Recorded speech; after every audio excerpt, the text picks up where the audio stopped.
This is the Dog Pound. We've got a great panel of our mischief makers today. One of the chief new instigators in the dog pack is my friend April Simmons. Hello, April. Hello, Dog Pound. How are we doing today? You are the Dog Pound. I'm going to get feisty. I feel feisty today. Well, we tend to bring that out in people.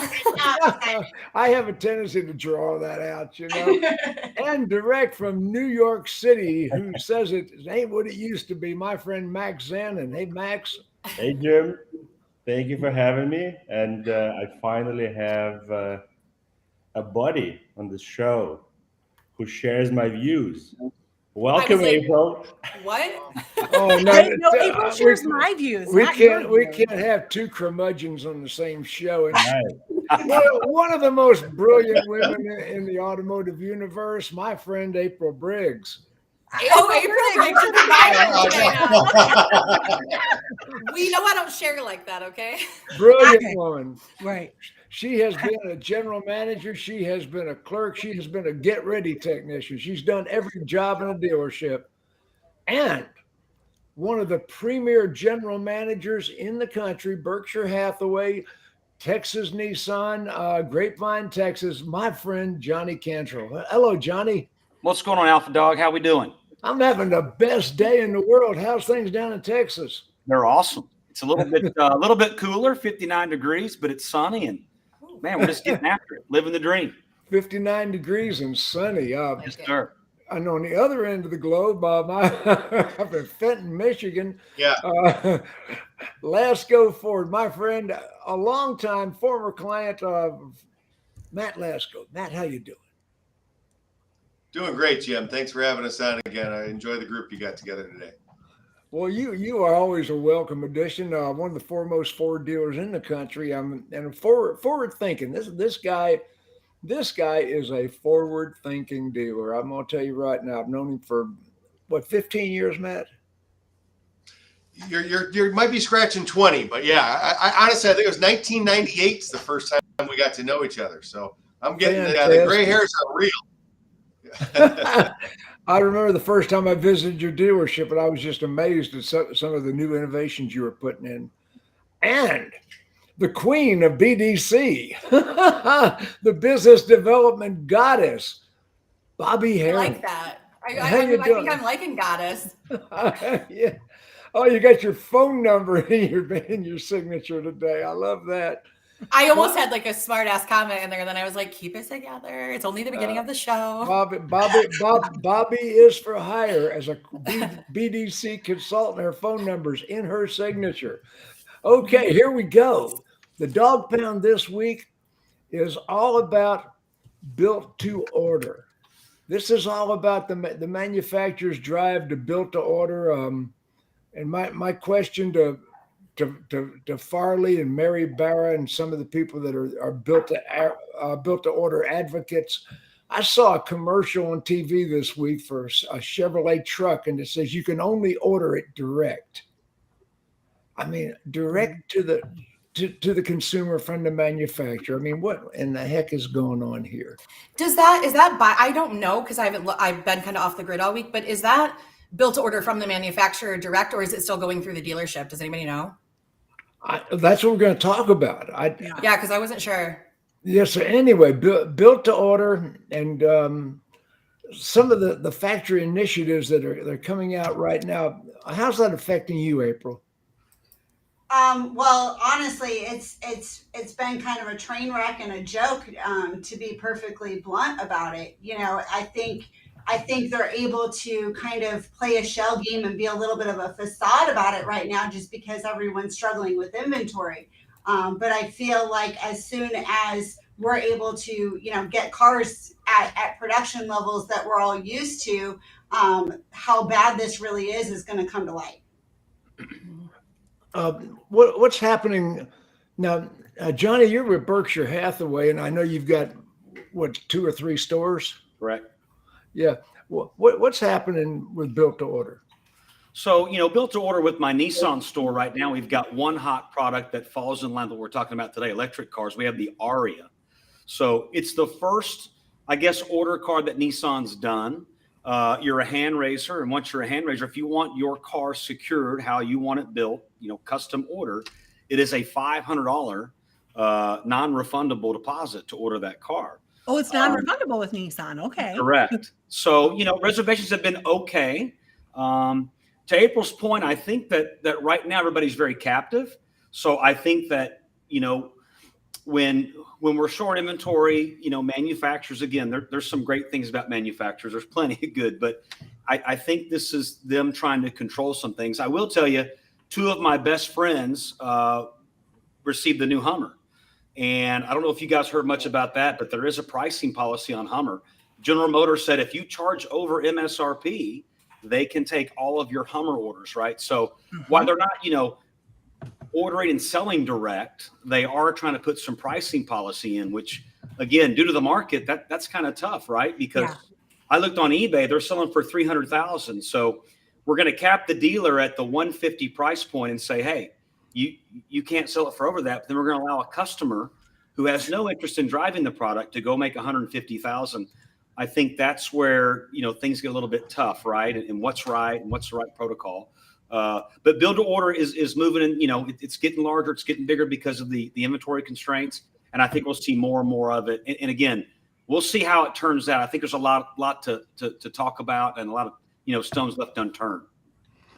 Matt, what's happening with Ford now? I know the Ford's got the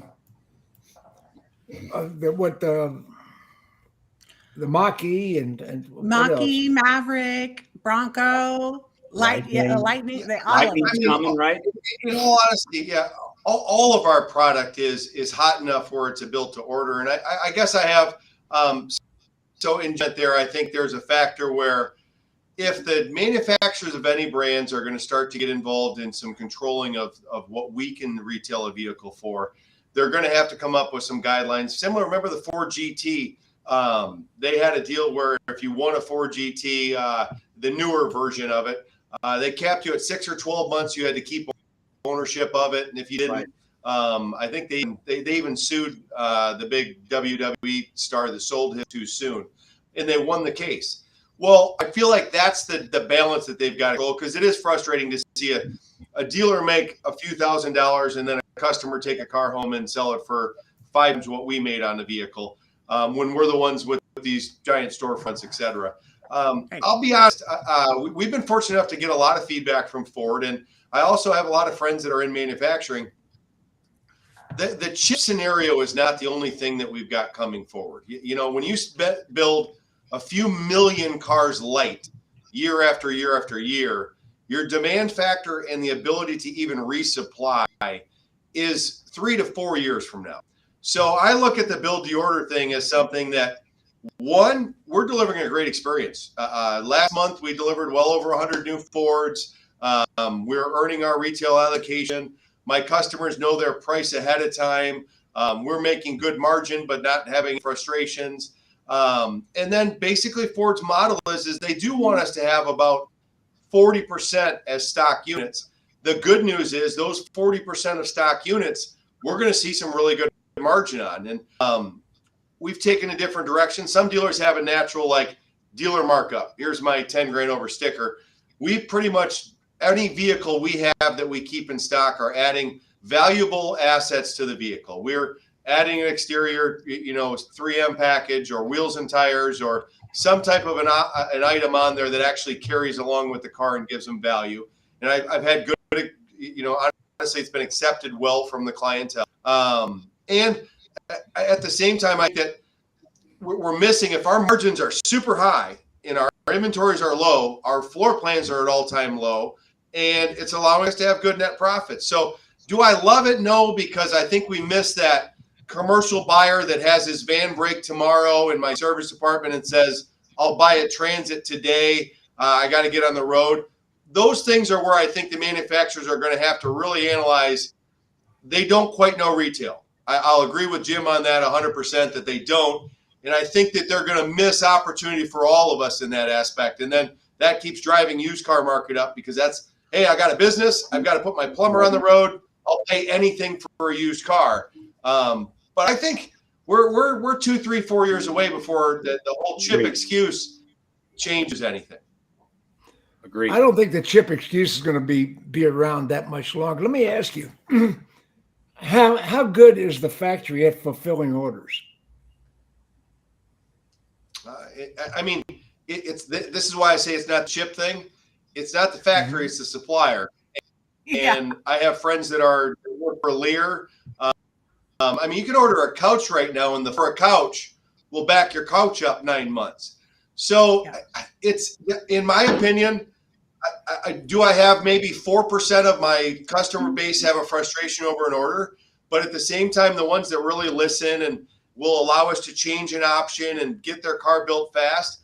I've got Bronco and Super Duty customers getting vehicles 6 weeks from placing an order because they listened to what the right way to order one, and we got it built. The dealer's got to work hard. I will share with you.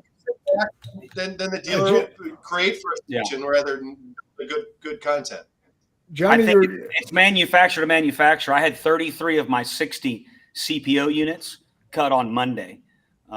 So that's over half, right, of my order. Again, it's manufacturer to manufacturer. But, and I'm a Mitsubishi, Johnny. So I'm in that aspect where we used to get, here's your allocation. Now I get an email twice a month that says, hey, we can ship you these 18 Outlanders. Would you like them? And you say, yes, right. yes. So I do agree. But at the same time, I've seen the Mitsubishi find a way to keep me enough stock to match my previous 30 days of sales. Literally, they've kept me enough to stay alive. So I think they're all finding a balance. And Mitsu doesn't have any retail order. What they did, and Jim, you'd love this, Mitsu's taken their Outlanders, their hottest vehicle.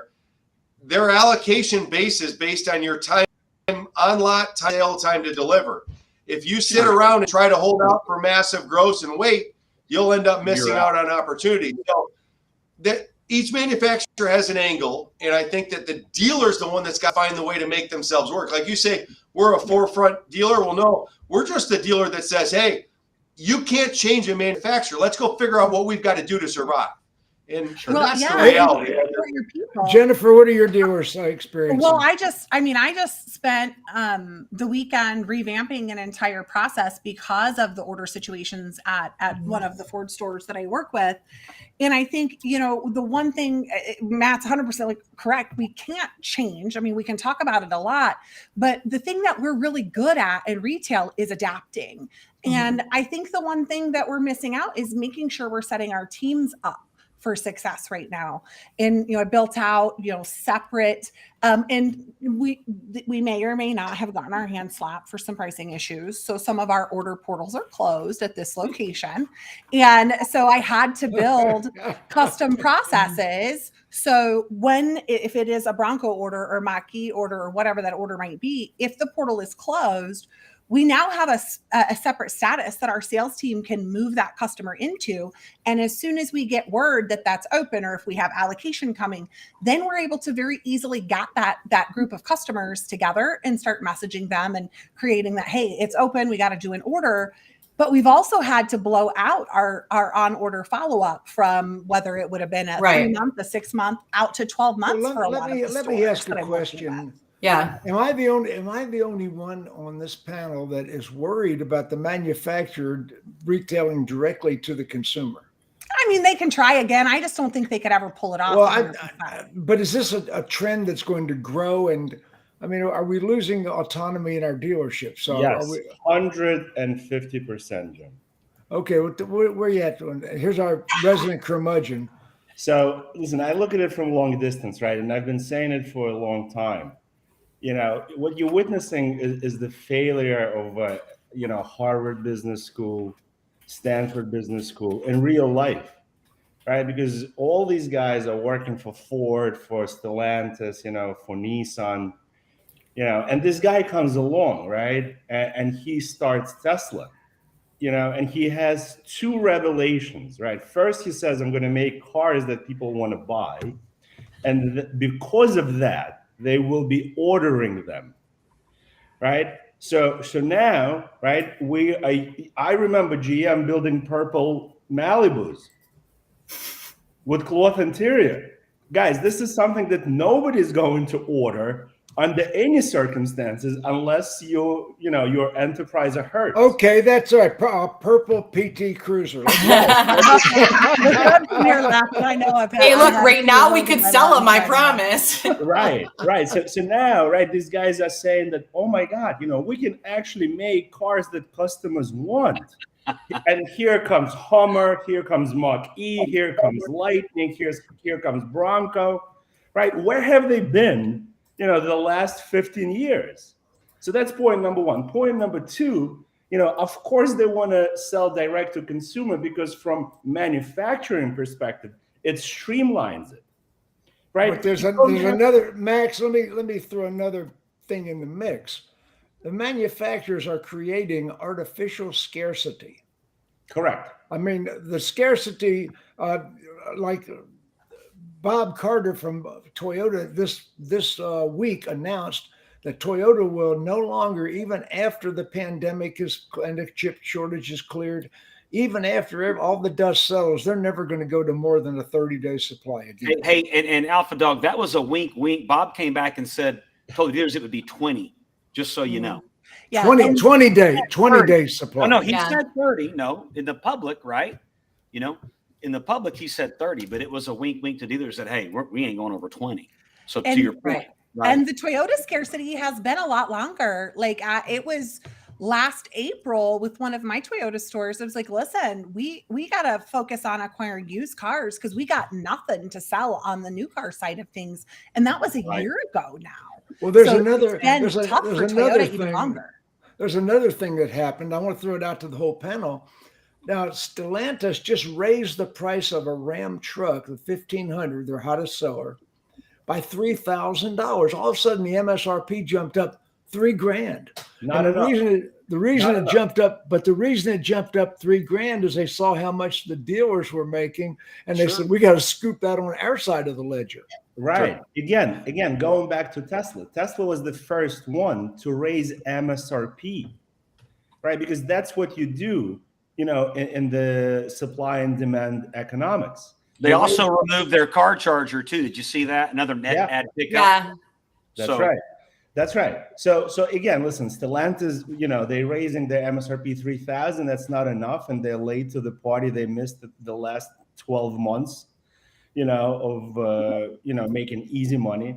But the last point I want to make here is that the direct to consumer model works for a certain type of a customer, Right. Which is not the majority of car buyers in the United States. Exactly. I need the car today customer. I've been waiting. I try to give Max his chance without jumping on him, but I've been waiting for that point. I'm trying to herd cats here. Okay. I need the car today customer is not going to build anything, is not going to wait for anything for 8 weeks or 12 weeks. So that's okay. Let me jump back in.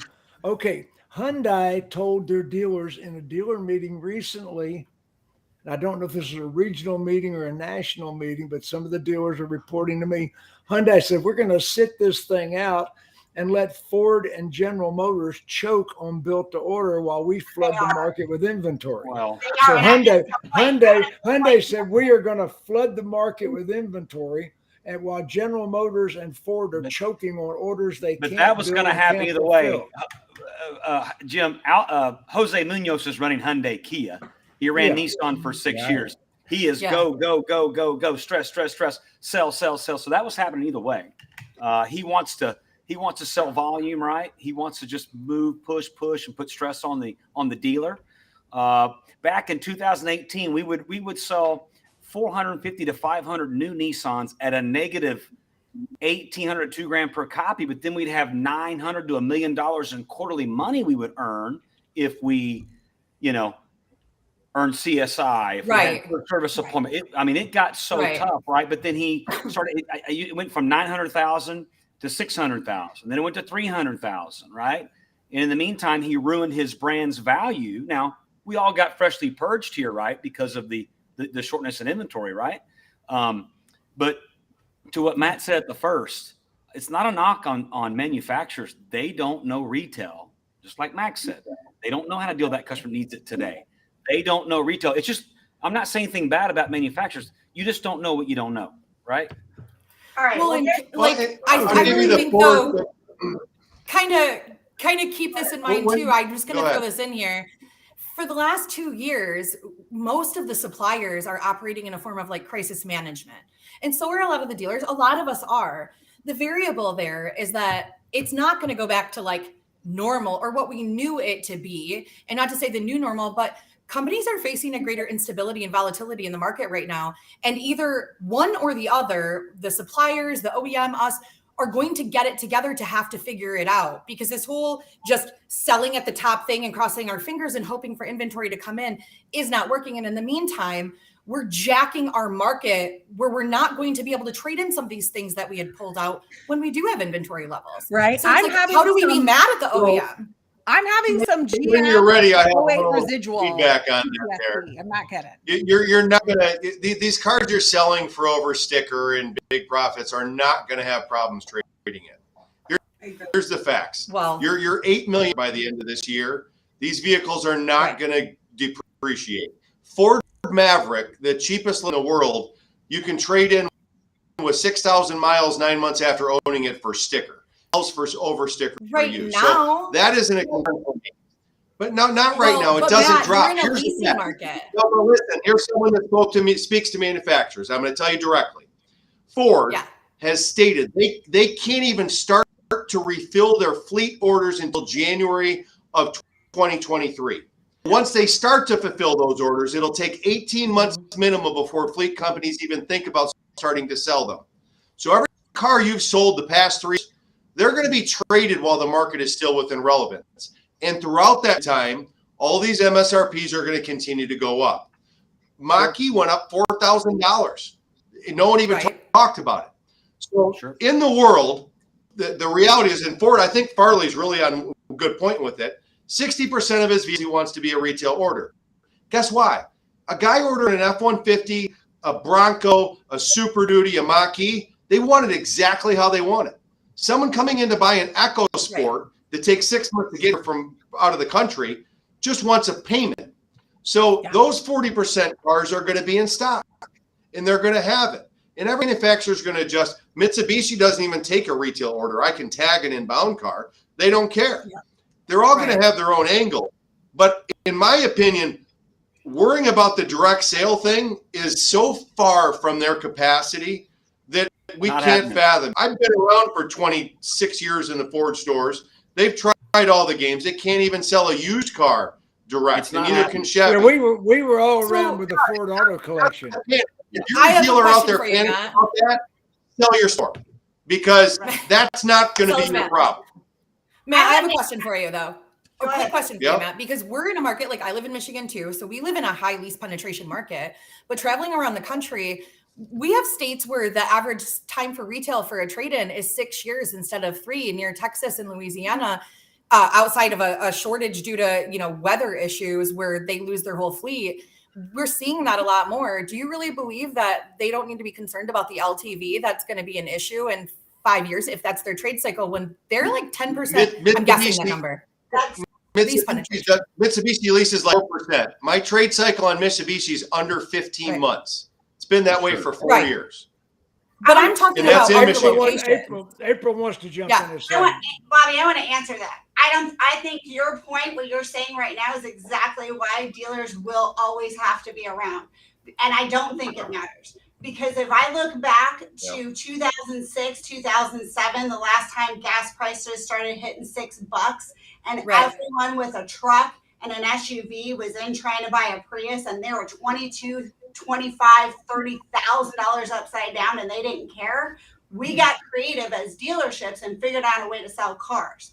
And then we turned around and figured out how to sell those trucks and SUVs.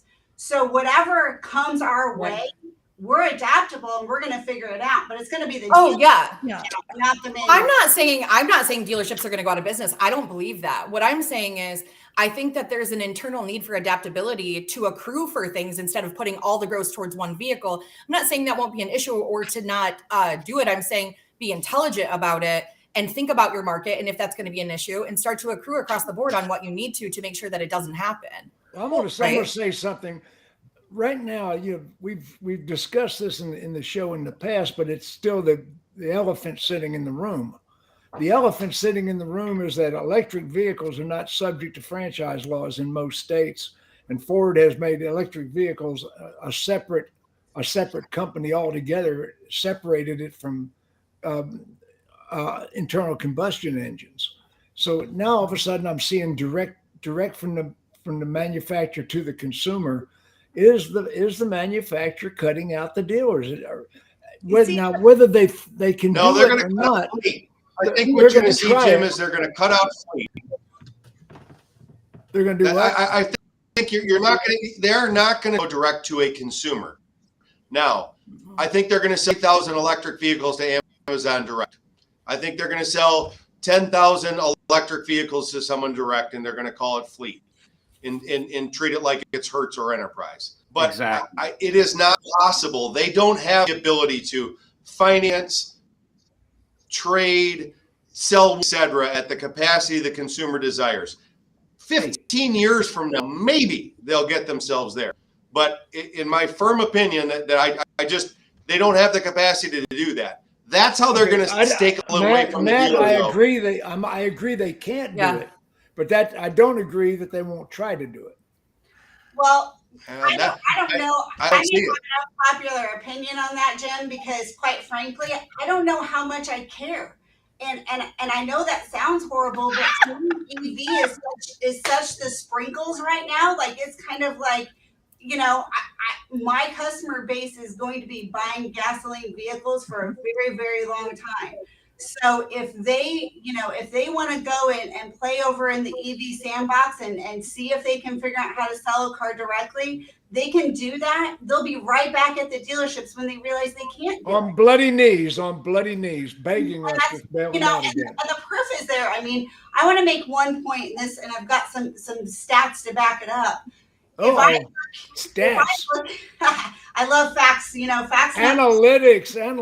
That's Me too. The first four letters of analytics. Last time I checked, they all say dealers are greedy. We are.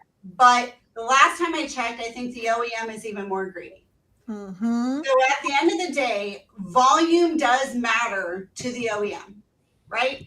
They sell a car, they make a profit every time I, the dealer, buy a vehicle from them. That's ultimately how that works. And they would have to outsell so much more to go direct. And right now, we're going to sell whatever we have. We all know that, right? Kia. My Kia store that I'm sitting on top of right now, yes, they're number 5 in the nation, but they did something last month that just made you go, uh-huh.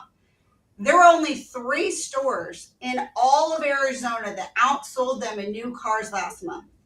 And it was 3 Toyota stores, and that was it. Now, we've never beat that kind of level ever. Why? Because Kia is just sending us inventory. We are selling everything in our pipeline. They're telling us what's coming. We're selling it. You know how many new cars I have on the ground today? 0. You know what I'm driving for a demo? A used car. They are still going to continue to outsell and grab market share and grab market share and grab market share. And Ford and Chevy, when they start to lose market share to Toyota, to Ram, to Dodge, to these other manufacturers, Now go back to their old ways. to realize That's what I said all along. April. Didn't I say that all along? Didn't Hyundai already announce that, hey, we're going to flood the dealers with inventory while General Motors and Ford are choking on built to order? That's exactly what they said. Statistically, I mean, think about this. If Ford said tomorrow, you know what, we're going to scrap this order situation. We're just going to, how much more F-150s? If chips aren't a problem, right? That's not the problem now. How many more vehicles could they get on our lot tomorrow if they just sent us stuff, right? Just send us the trucks. Just give me F-250s, give me F-150s. And how much more product can we actually turn and sell if I had it sitting on the lot? I know the answer, all of it, 100% of it. I just think that we have like a really good opportunity right now. And I know I'm always the silver lining one, but like, it's a fact. We have a really good opportunity right now to manage the inherent risks, not just when it comes to inventory, but when it comes to the change in volatility in our market and things that are going on. I think there's a big opportunity right now to do that. And the dealerships and the suppliers who are embracing that are going to be winning as we go forward. And as we fight it harder, but don't embrace adaption, that's where we really struggle. Well, Johnny, let me ask Johnny a question. 1 second. Is slowing down. To be clear there. Well, I think it's impossible to hit the sorry, Johnny. percent objective. No, let me ask Johnny a question a second. Johnny, Sure. Grapevine. I happened to be in Grapevine, Texas on 9/11, so I know. I was 4 days in that Sheraton over there. But anyway, how many units did you sell pre-pandemic? 150 to 175 new and 150 to 175 used. Now, your sister store, Westway Ford. About the same. Okay. Weren't they selling 1,000 units a month at one time? When Steve Starnes had it, 10 plus years ago. Because Yes, I consulted that store and I took them to 1,000 units. There you go. Joe Tide. Yes, sir. That's right. Yeah. So in other words, the Texas dealers are big volume dealers. All of them is what I'm getting Sure. at. Yeah. You know, I work with Park Cities Ford. I worked with Prestige Ford, Westway. So, All the big dogs. Yes, sir. So I worked with all the big dogs in the market, and I was responsible for getting a lot of them to the big numbers. Yeah. So how many units are the big dogs selling these days? So, Grapevine Ford right here in town, Chaz Gilmore, good friend of mine that's operator there, they're still selling 275, 300. Camelback Toyota that's out in Arizona, I only thought of that because she talked about her Kia store. That store's selling 1,000 cars a month, netting $5 million. I'll just say that one time. I won't say it again. Netting $5 million in March. Net profit after everybody's paid, right? $5 million. Yeah, net $5 million. Yes, sir. But I did $5 million. Yeah, I did want to say though, hey, let's go back 3 years ago before we were all making $5,000-6,000 on the front. Okay, let's say the manufacturer Jim does want to sell cars, right? If that ever happens, which I don't think it's going to happen in our lifetime, I just want the service business, right? I'm at 2.5 cents return on the dollar in sales, not like it is now. I want to keep it now at a big ROI. But there at a Nissan deal, there was a time when we were losing money in sales, but I'm at 70% in service, right? Right. So if it ever gets to that point, again, I don't think it's going to get there in our lifetime. I think they're going to take fleet, like Matt was saying, which they do anyway. Enterprise always gets a straight deal. I get no RDR, no credit for doing an enterprise deal. It's just, free, right?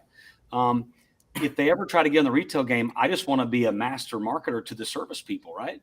And CPRO and keep that deal. I'll say that, Johnny, you're right on it. And Farley said the same thing about Ford. He's way back when this all kicked off. My father and him raced cars together.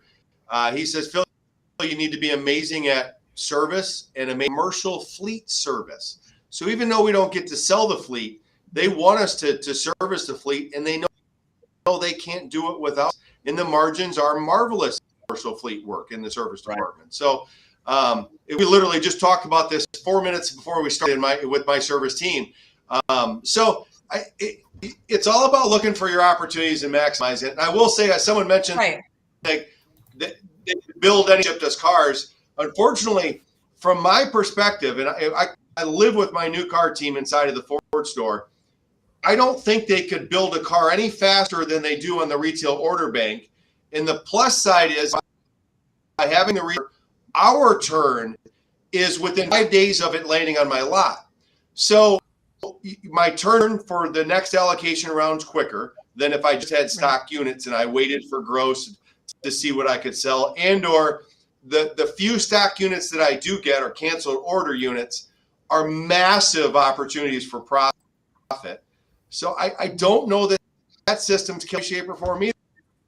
Do I could have gotten some more retail orders built earlier in this process? Maybe. Sure. But currently we take about 100. We're selling 100 plus new Fords a month. We used to sell big months were 180, and we're taking 100 new Ford orders a month as we go. So the forecasting ability. How about marketing expense? We've cut our marketing expense down to a bare minimum, right? And everyone forgets that. Hey, Johnny, when you were selling them at an $1,800 loss, because I know this from my own Mitsu store, at the same time, we were spending $600 a car to sell the damn Right. things. So Absolutely. if you sit back and really analyze it, even manufacturers happier. I know they talk market share. They're not chasing it because they don't need to put a $9,000 rebate on F-150s because they built too many. They don't need to have Keeping a that $4,000 money. rebate on a car that came out yesterday. Now, So Matt, wait a minute, Matt, you said something that I don't believe. You said Ford no longer cares about market share. I think they care greatly about market share. Well, no, they don't. They blatantly told us that is not going to be something that's going to commit them to change their process, that they are dedicated to the process they have in place and being profitable. Now everybody knows that. I'm going to say to you, Matt, you and I disagreed on other things, but I think the first time Ram truck becomes #1 in the market, Right. all that bullshit's out the window. Hey, Jim, listen, everybody knows this. I'm going to say something. Everybody's going to like this. You ready? I think you're right, Jim. If that's in an executive's pay plan, they're just like us. You show me a pay plan, I'll show you a job description, right? Yeah. If that's not an executive's pay plan, that, hey, you got to be at 25% market share over the next 3 years, it pays you $1 million bonus. If that's in a guy's pay plan, you're right, Jim. I'm going to disagree with that, Johnny, and I'll tell you why. I'll tell you why, Johnny. Johnny, I'll tell you why. Because the board runs Ford. Farley does not run Ford. I'm going to grab some popcorn shortly. I can see it coming. The board runs Ford. Right. Farley answers to the board, and as soon as and Stellantis is already. And the board owns a whole bunch of stock, Jim, and the stock's been the best it's ever been since they've been profitable. So they're not Tesla because they're not privately owned. They're going to lose market share. So guys. I hear you. They're not going to lose to the Ram either because the Lightning truck's going to come with an F Series. The Super Duty's going to count as an F Series. Yeah. They're not going to lose it, Chase, on that. So. Oh, we need to bring back Jack Nasser. I really slept on Jack's couch once when I was 21 years old. I still feel like what we need to worry about as dealers, regardless of what's going to happen, I think good for them. 60% orders is their goal. I just don't think that American consumers are ready for that. And what I worry about are my customers and my team and making sure that everyone is equipped to handle this shift and this change. And I mean, to the same point where everyone has slashed their advertising budgets, the hardest part, though, if we think about it during this time where we are more profitable, is where we should be investing in new processes and new training and making sure that our team is equipped to serve our customers in this type of market. Because while made to order, and I was peeking a little bit through while you guys were, having that wonderful back and forth, trying to look at like how many are we actually delivering through the order process versus what we can do. Yeah. And it's a whole different beast. And I think that if we as leaders in the dealership are not preparing our team, are not preparing the right type of messaging for our customers, that's where we're going to get in trouble. And maybe because I was strong GM when we went through the last bubble and crash, and I did have to live through some of those overinflated residuals trying to come back, right? I mean, for General Motors in that market, right, we were 70% lease penetration, so we had a whole big mess then. And so I think that if we don't take the time and opportunity to make sure our teams know how to approach this, like Matt was saying, right, to get your customers prepared. I was just having this conversation with one of my internet managers earlier today, and it's like, well, under normal circumstances, we wouldn't even worry about talking to that customer until we were like 3 months out from the end of term. But we're going to have to tweak and we're going to have to change that so that we're better serving the customers, which means in a world of sales professionals who are right now, they have to get better at the long game, or we have to have systems in place for them that help them to be better at the long game. We shared this last week. I'm seeing days to sold jump up by 20, 25 days in a lot of the stores just because of the way that the market is. And regardless, no matter what the OEM does, and I love that April said, I don't care. Love it. For me, it's about making sure my team and my customers are taken care of. And it's a struggle for a lot of dealers, regardless of what the OEM is going to do and pushing for this. I mean, like a custom order page pushed down from Ford Direct isn't exactly super. I mean, it's great, but what else can we do to prepare the community and our team members for this? And I don't ever think we're going to hit 60% because most Americans don't buy cars that way. They are need buyers, not want buyers. That's why every time we start talking about Tesla, I'm like, we definitely are showing what bracket we're in, that we think that's what most Americans are after, because it's not. The average consumer in America needs a car. They don't have the luxury of picking what they want and waiting for it. And so I think I was mentoring some gal, so fun. She actually did just text me randomly from how we put the numbers on the screen. And she's like, is this really Jennifer Briggs? Like, she's 1 month in, and she's like, I just need some coaching. And I took her back old school. And I was like, well, here's, you got to learn the art of the switch. Right. And if you don't have the new cars, then you have to be prepared to talk and switch them to a CPO if you have something. If you don't have enough of those on the ground, right, then we have to look at putting together the art of the switch. Are you teaching the art of the switch? Yeah. Well, I mean, let's think about it. It is still not one car, right? We sell a commodity. It's about identifying what your consumers' needs are and helping them to address it. And I think that that's why the order situation is stressful for me, because I know my consumer base. Now, I have a lot of Highline stores too. And for that one, perfect. I don't care, right? I'm used to waiting 12 months or 16 months to get my Land Rover in. It's fine. But for my mainline customers in a lot of markets that we do business, I mean, I'm just worried about making sure that the team is trained, the CRM has the right processes, so we can serve our customer base. Well, and why not be doing that right now? There's such a great opportunity. Jennifer, on that note, sorry, Bobbie, go ahead. No, Matt, I'm a super interrupter. Go ahead. Okay. On that note, I will tell you, so my team is, we're heavily trained. We live within the process. 8% of every single retail order we take takes delivery to the same man name. 88% of them. Strong. As it's ever been, period. Okay.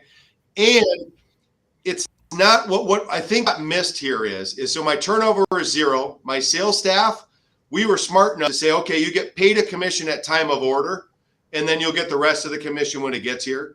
So people actually are happy and fed. You should say that again for people watching, Matt. No, because I don't want them all to understand it. They got to replay the video. The fact is, we have the exact same crew of salespeople that were here 12 months ago. We were smart enough to put them onto a commission and a salary and a volume. It's about taking care of your people so they can do it right. And then my customer feedback from it, it's not your lease space. I will give this tip to everybody. Like, stop thinking, you're in Michigan. We do say, I got to order all my lease customers a car.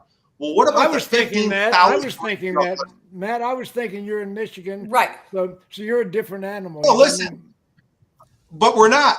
Every retail purchase we have, if they've owned it for over 15 months, we're communicating with them about ordering a vehicle.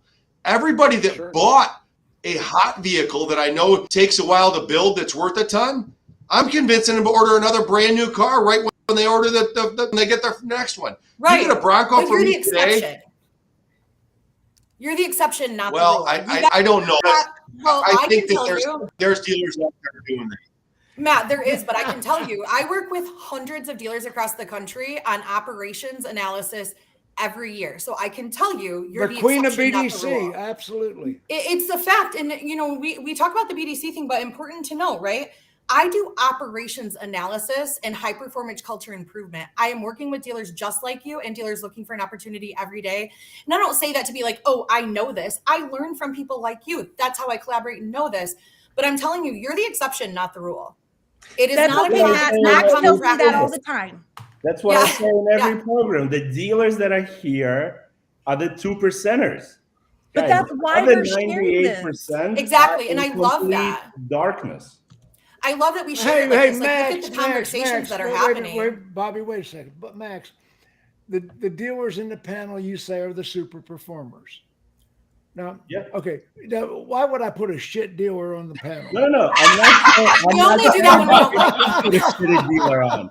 I'm just saying that the guys on the panel do not represent the wider dealer body. Well, that's what I'm saying. Yeah. They should be inspiring the people watching, because Right. I think, one of the things I really admire about what Matt and Jay have done with the what they took and inherited and then totally transformed culturally, right? They've, even before the pandemic, the fact of the matter is if you pay attention to the market and you pay attention to your consumers and your teams, whether that's internal or OEM, you can be progressive, but you have to want to be. You need to pull your head out of your and get with the program, or send me your information and what your buy price is. Matt is on this panel because he's a strange duck. He's like nobody else in the world. We like Matt. My wife says the same thing. They're nothing like you, fella. We put people, honestly, for like people watching though, so when you see this mix up of people, we also try to put people on this panel that will openly collaborate and say, that's wrong, this is right, because it's not about making other people feel like they're not doing the right thing. It's about finding people that you in your position can relate to, who are like you, that can help you improve. That's if you're a slacker, pay attention. Yeah. And if you're awesome, please pay attention. And look at all these amazing comments. These are people that are coming together and learning from each other and building relationships to make this industry stronger. I fully support that. As a quick question, though, I have a quick aside. I don't want to go political. Okay. I always stress this. But I saw that Stellantis released the announcement right before we got on here about shutting down the plant in Kaluga, I think that's how it's pronounced, in Russia. And it's Mitsubishi related. So since we were talking about Mitsubishi, is there concern for that? I saw it was like 11,000 annual vehicles where Ford and them had already shut that down. They're built for Russia. So I think in some way, maybe it gives some better help to the other areas. They're not shipped into the U.S. Now you got Gotcha. Aaron, I wasn't sure, you got so that's good Aaron info. Weakling lead, Aaron Weakling, we all know him, Matt. See, Matt's got the audience stuffed with his own fans here. Good for you, Matt. We appreciate that. You got good people going on. There's been some really great Listen, I comments. got a call yesterday and said to jump on. So I think that I don't have fans. I have people that know that what I speak is from the heart. That's all. And mind you, like, I get it. My team comes in and I've learned and grown. I'm not the czar. I really try to let my team speak their piece now, because the only way to be great is to have a lot of different opinions. And I stand my ground if I've been through that experience and said, now listen, I've already lost money on that try. Yes. But at the same time, everyone has to have feedback and bring it in. And I will tell you, my team will tell you, they really wish they bought into what I talked about 18 months ago when it ordering program. It was only about 8 months ago that they fully committed. And the success we're having right now because of it is overwhelming. And I literally had to challenge them to get them to understand that, like, we expect to evolve every day as a company. And if you're not, then you're genuinely go back. And that's where I say, like, I'm not about them selling direct or any of that stuff. I'm going to evolve no matter what. As an entrepreneur and a business person, they can't pluck away what I have. I've got property in a spot with a big building and great people. I don't know what I have to sell to succeed. Will evolve as it goes. I just hate living in like a level of speculating fear. I'd much rather have my team focused on what succeeds now than like, oh man, should I be looking at another career? They might sell direct. No way. If sales goes one direction, I'll find another way to feed my salespeople. So I would challenge all those dealers out there to stop being afraid and start taking control of your destiny and move forward. Speculation, because it comes up with those topics. And I even knew I would be the oddball that kind of defends the Ford and defends the retail owner. I'm comfortable with that because I feel like it's someone has to speak up and say, hey, that blue oval fed my family for the past, 40 years. So I love not Ford. be perfect. Hey, I love Ford.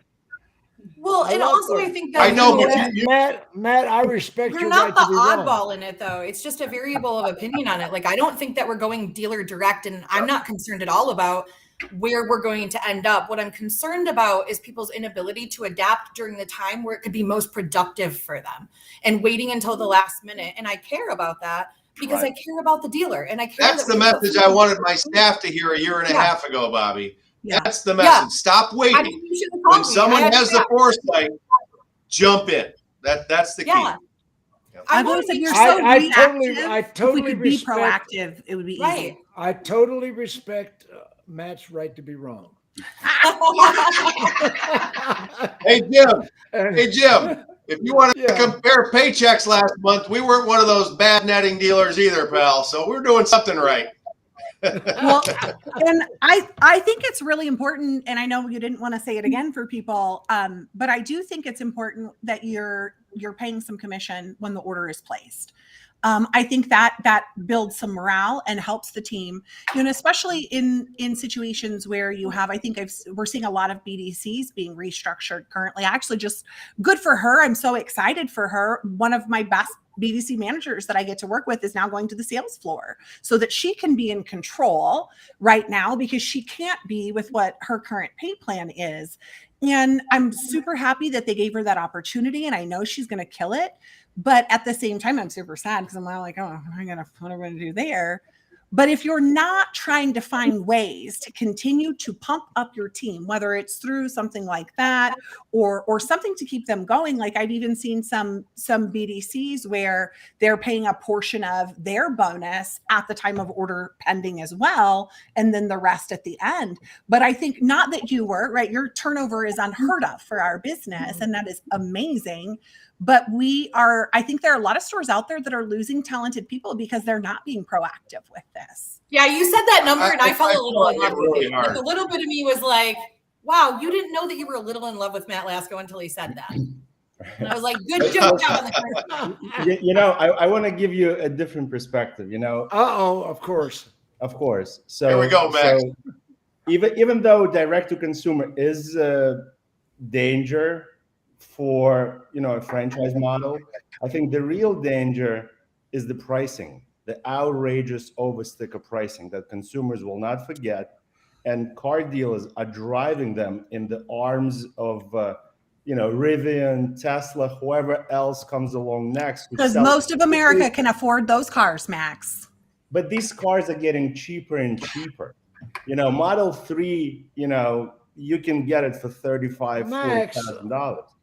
All I'm saying is that the crazy pricing, people have long memory, guys. The new Silverado electric truck starts at $100,000. Okay.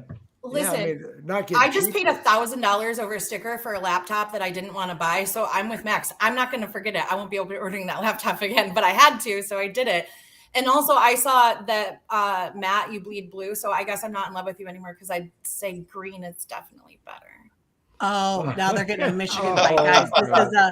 This is a I am a U of M fan. That's great. It's fine, like Well, Jim says. I mean, even the smartest people have to be wrong sometimes.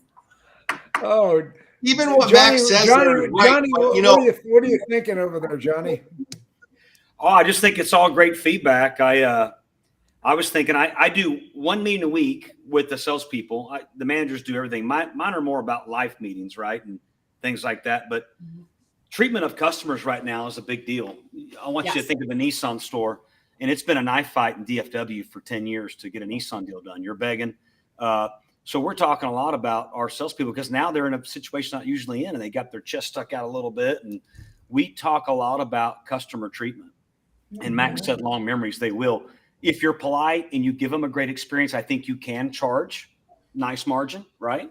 But again, customer treatment is a big thing nobody's talking about right now. Well, a lot of people forget. We do have the upper hand, right? You're on the money, Johnny. I agree 150%. Yeah. I was the original full price is a fair price guy. I mean, I'm with you. If Matt will remember, when I visited his store and I was training in his store 20 years ago, I was teaching full price is a fair price. Sure. So I was teaching hold the gross.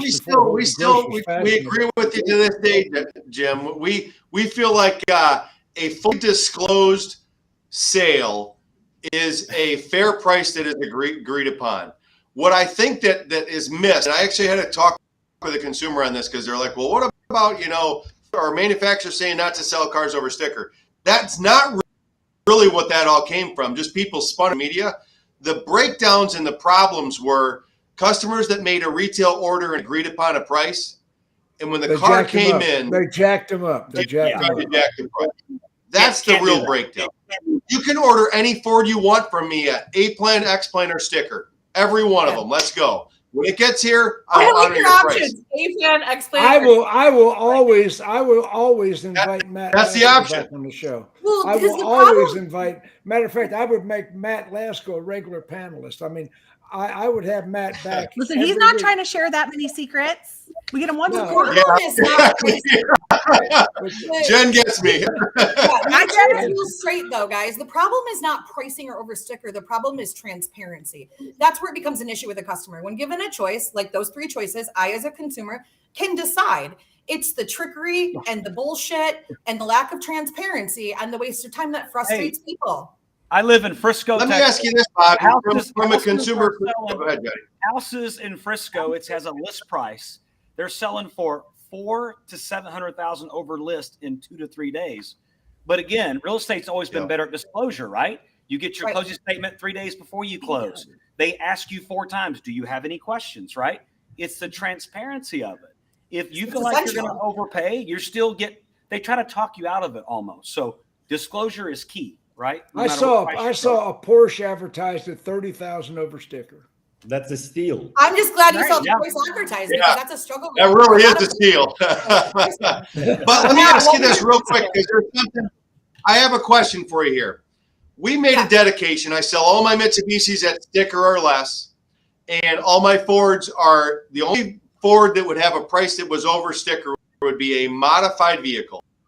Right. We would have taken an added value to it, done wrap, done wheels and tires, done accessories, and then added margin to the items we added to the vehicle. That's all we've done. Yeah. Would a consumer, and it's funny to me. So, my car could be $10,000 over MSRP with some wheels and tires and this and that. We may be making a few dollars extra on the vehicle. But the guy down the street could have it literally marked up, dealer markup $10,000. That's I think the difference. Matt, back in the day, I sold $3,000 pinstripes. Hand painted though. Hand painted. We all did things differently 37 years ago. Yeah.